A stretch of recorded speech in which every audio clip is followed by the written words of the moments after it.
मगर आज स्कूल में पढ़ी हुई उस लकड़हारे की कहानी याद आ गई सर, जो अक्सर लोगों को बेवकूफ बनाने के लिए चिल्लाया करता था, शेर आया शेर आया। और सारा गांव उसकी मदद को दौड़ पड़ता था, और वह कोई शेर नहीं होता था। एक दिन सचमुच का शेर आया। उसने तो बहुत चिल्लाया कि शेर आया, मगर उसकी मदद को तब कोई नहीं आया। वही हाल मेरा भी है आज सर। कल तक मैं झूठ बोलता था तो सारा जमाना विश्वास करता था, और आज मैं सच बोल रहा हूँ तो एक भी इंसान विश्वास नहीं कर रहा है।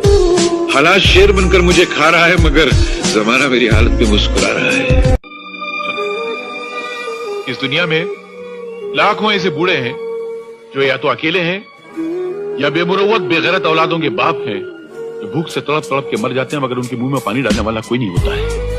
अनगिनत अपाहिज हैं जिनकी तीमारदारी करने वाला कोई नहीं है। करोड़ों ऐसे नौजवान हैं जो पढ़ना चाहते हैं, पर गरीबी और मुफलिसी के मजबूत हाथ उनके हाथों से वो किताबें छीन लेती है, वो पढ़ नहीं सकती।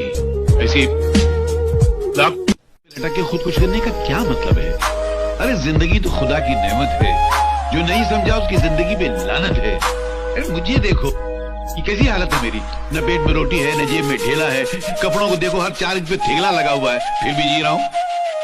लानत है तुम्हारी जिंदगी पर। क्यों? अगर मेरा ऐसा फटा हाल होता तो मैं तो पैदा होते ही फांसी लगा लेता।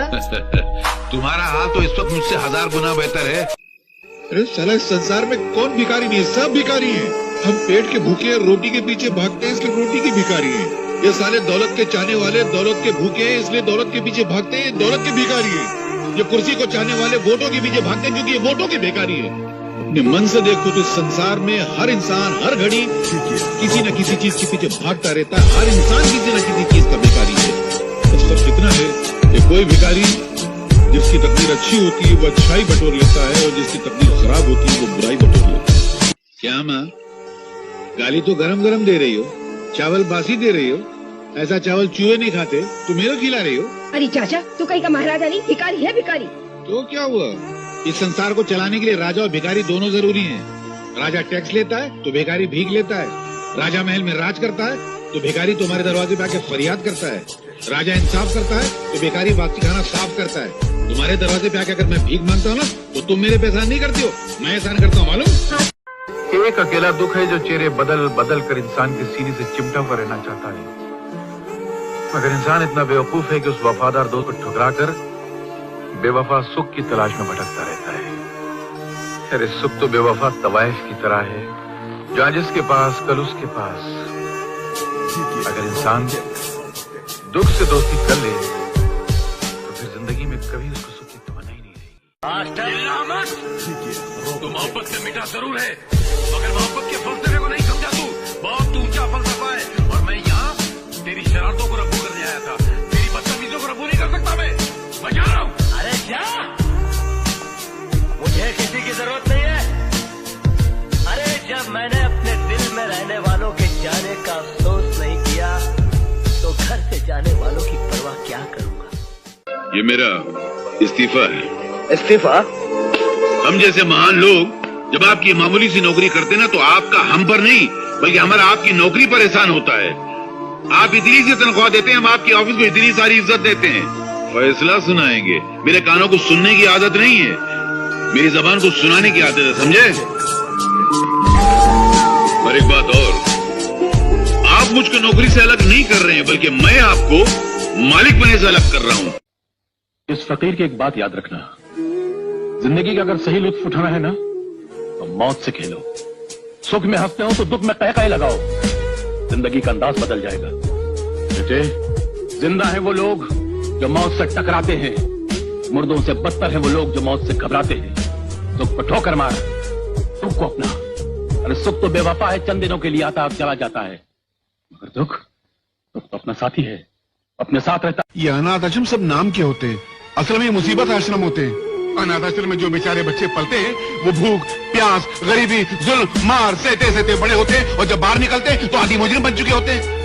साहब, मैं तो कहता हूँ रुपये में 12 आना जो मुजरिम है वो सब अनाथ आश्रम की पैदावार है। इंस्पेक्टर साहब, आप अपनी इस वर्दी को हटाकर अपने खूबसूरत से दिल से सवाल कीजिए कि ये मासूम, ये छोटा फूल सा मासूम अनाथ आश्रम में पढ़ने के लायक है क्या? हम लोगों ने हिंदुस्तान की आजादी में खून इसलिए बहाया था कि भारत के भविष्य का बोझ उठाने वाले छोटे से मासूम कांधे अनाथ आश्रम में पलकर बड़े होंगे। कसूर तुम्हारा नहीं है बेटे, मेरा है। मैंने कांटों को इज्जत की जमीन पर बोकर अपने खून से सींचने की कोशिश की थी, पर मैं भूल गया था कि कांटे सिर्फ जख्म दे सकते हैं, खुशबू नहीं दे सकते। जीते रहो बेटा।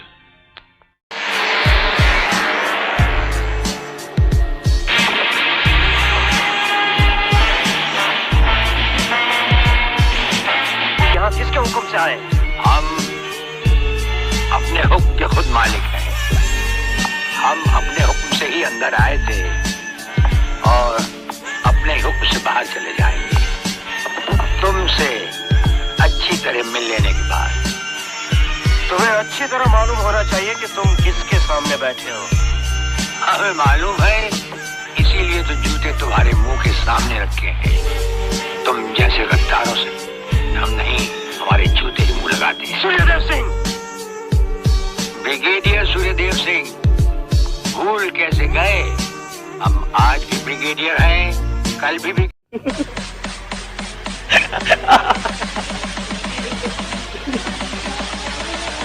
इसलिए देवी जी, इस औंधी दुनिया को सीधा देखना हो तो सर के बल खड़ा होना। या ये समझ लीजिए कि दुनिया को हंसाने खुश करने के लिए मैंने अपने मुंह पे ये नकली चेहरा लगा रखा है।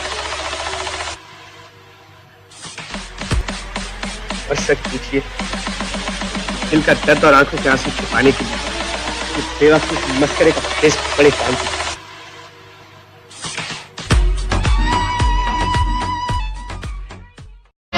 नमस्ते कलेक्टर साहब, मैं शिकारपुर का चौधरी हूं। आज आपने हमारे जिले की कलेक्ट्री का चार्ज लिया है, इसलिए मैं आपको बधाई देने आया हूं।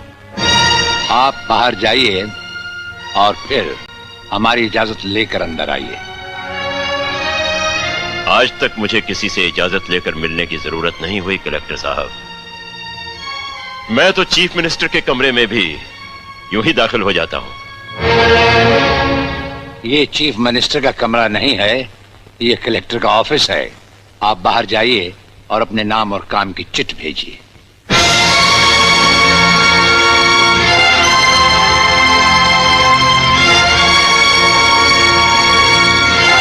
तुम जैसे कमीने औलाद को मार डालना बेहतर होगा। देखता हूँ आज तुम्हें कौन बचाता है। प्रलयनाथ, तुम बीच में मत बोलो जीवनलाल। इस कमीने ने आज मेरी इज्जत मिट्टी में मिला दी है। मैं इसे जान से मारू। बात क्या है? क्या किया है इसने?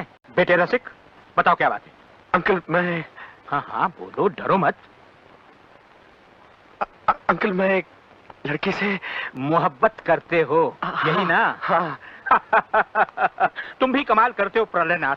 बेटे की मोहब्बत बर्दाश्त नहीं कर पाए, उसे मारने पर तो लाए। बात ये नहीं है जीवनलाल, सच तो यह है कि इसकी मोहब्बत के चक्कर में वो लड़की इसके बच्चे की माँ बनने वाली। ओहो, तो इसमें कौन सी नई बात है? करवा दो शादी। और अगर लड़की अपने बराबर की नहीं है तो करवा दो एबॉर्शन। मगर जीवनलाल बात ये है। अरे यार, ऐसे मामले में बात कुछ नहीं होती, सीधी सी बात है। अगर वो लड़की नहीं मानती तो पैसे वैसे देकर अपनी जान छुड़वा लो, और अगर फिर भी नहीं मानती तो तुम्हारे लिए किसी की जान लेना कौन सी नई बात है। प्रलयनाथ, तुम तो खामखा उस लड़की के लिए अपने बेटे की जान के पीछे पड़े हो। दरअसल बात ये है जीवनलाल कि वो लड़की तुम्हारी बेटी राधा है।